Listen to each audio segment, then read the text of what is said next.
Hi, my name is Gary Railsback, and I'll be one of the instructors for BUS525 Leadership Strategies. I'll be working with Keith Potter, and he'll also be doing a little introductory video so you can get acquainted with him. What's going to be fun for me about this is I've known Keith a long time. I worked at NCU back when it was called Northwest Christian College in the 80s. I was young, just out of seminary, had a little baby, and Keith was a college student. I knew him as a basketball player.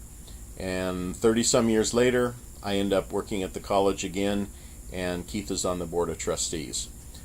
So Keith and I are going to be team teaching this course. We'll try to keep the communication very clear so you know who is working on different projects. In case you're wondering about the completes or the weekly papers that you write, I experimented with this last semester or last session in a course I was teaching in advanced educational psychology, and it worked really well to have the students submit their paper into TaskStream. Gives you a chance to see how the originality report is generated. It's easier for us to open up a Word file than a bunch of text boxes. Allows you to do some formatting. It actually worked pretty well. Anyway, about leadership. I guess I got interested in leadership, as a high school student. I became the president of my youth group. I was involved in some leadership things at my high school. Came up to NCC as a sophomore, got involved in youth ministry, and I've just been watching leaders as both a participant and an observer for a number of years. I guess what I'd like to give you an idea about is some of the examples that I've worked with and the kind of leadership and the kind of strengths. So in chapters 1 to 5, you're going to read a lot about characteristics of leaders and kind of their context, what their strengths are, and also thinking about some of yours. So if we just talk about leadership with the college presidents or senior leaders I've worked with, I got started in higher education in 1981. I came to Northwest Christian College as director of recruitment. I'd been a youth minister. I knew absolutely nothing about recruitment, but I was an alum and I was a youth minister, and so somebody thought, well, that's probably the major characteristic we need. My first president I worked with was Dr. Bill Hayes. He had a really unusual style of leadership. He had been a pastor for a short amount of time. He'd been at a small church, so he hadn't had a large staff. And then he moved to spending most of his life working in business, and he was a contractor developing shopping malls. And so one of the criticisms people often said about Dr. Hayes was that he treated college faculty kind of like subcontractors when you're building a shopping center. You know, you've got the asphalt guys, and you've got cement, and you've got electrical, and you bring people in, and he'd never really gone through the experience of working at a college. There was also, in those days, some big kind of political parties that he had to work around. It was much like our political system in the United States, where we had the Democrats and the Republicans. In those days, it was the Disciples of Christ churches and the independent Christian churches. And it really didn't matter if you were a good leader. What mattered to many people was, were you from my party? And if you were from the other party, I probably couldn't trust you. I'd grown up in a Disciples church, and I'd ended up being ordained in an independent church, so I'd been a part of both of them. And I guess one of the concerns I had in those days was just being kind of frustrated with the political part of leadership. After about 4.5 years at NCC, I had a desire to go and work on a doctorate. And one day I walked in the office and I got this message that Fuller Seminary was looking for a director of admissions. Was I interested? And I had my master's in theology from Fuller. And so I was really interested in pursuing that position. I went down and interviewed, and I grew up in Southern California, so it allowed me to come back, and I worked at Fuller. Fuller had a long-standing president, David Hubbard, He's deceased now. He became president when he was probably about 35. He taught for 1 year at Westmont College. He had a PhD in Old Testament. And after 1 year of kind of being on the college circuit, doing a lot of speaking, and he was an excellent speaker, he became president of this very small seminary. And during his tenure, Fuller Seminary went from a couple hundred students to over 3,000. So he was a phenomenal visionary. He was a phenomenal speaker. He was very charismatic. And he had a lot of integrity.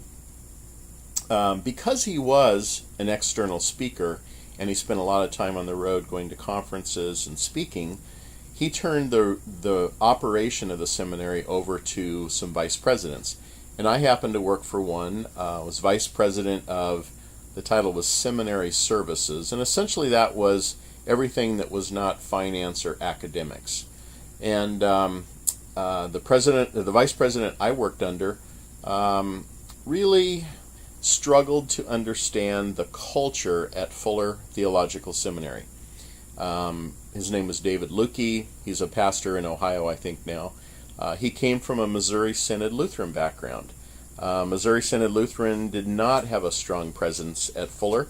Fuller was more of an evangelical, widely evangelical. People came from many different denominations, so it was not tied to one denomination. And that was a struggle for Dave Lukey. During the tenure that I was there, he had some kind of a nervous breakdown. We came in one day and they just said, he's gone. The provost is our boss. A couple of months later, he came back. There was just a lot of struggles in that time period. But again, I learned from it. I spent some time going to school at UCLA on my doctorate during those years, and then worked at a public university for a while. There, I was kind of lost in the lower levels of the bureaucracy, so I'm not going to talk too much about that. From there, I had the opportunity to test my own leadership skills. So I was asked to be the superintendent at a Christian school. Had about 180 students when I started. The enrollment was slipping.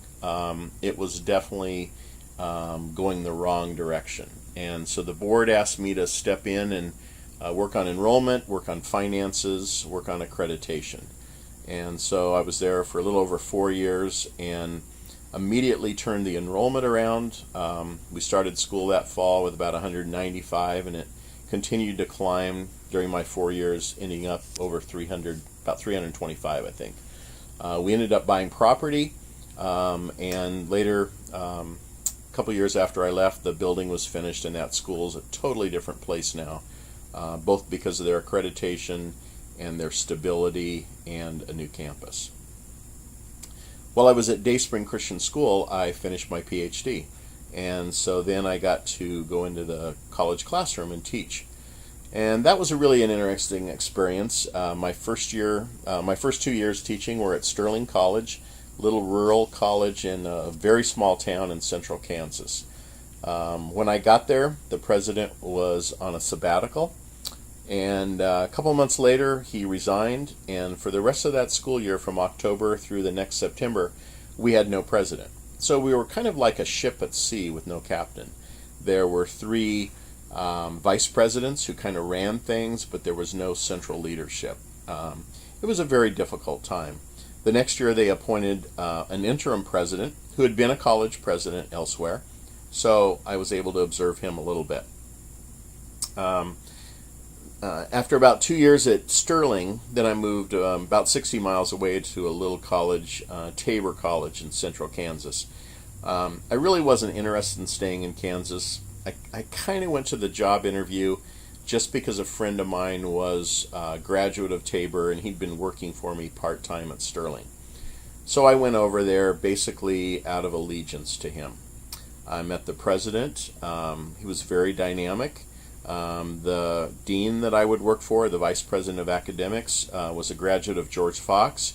I was really impressed with them. And so after several weeks of going back and forth, I accepted a position as a department chair with just 2 years of college teaching experience. Unfortunately, a year after I went there, David Brandt, the president, resigned. to go to George Fox University as president. Well, my son was going there that fall, so I continued to watch David at a distance, and eventually he recruited me to follow him out to George Fox, and I taught there for 8 years.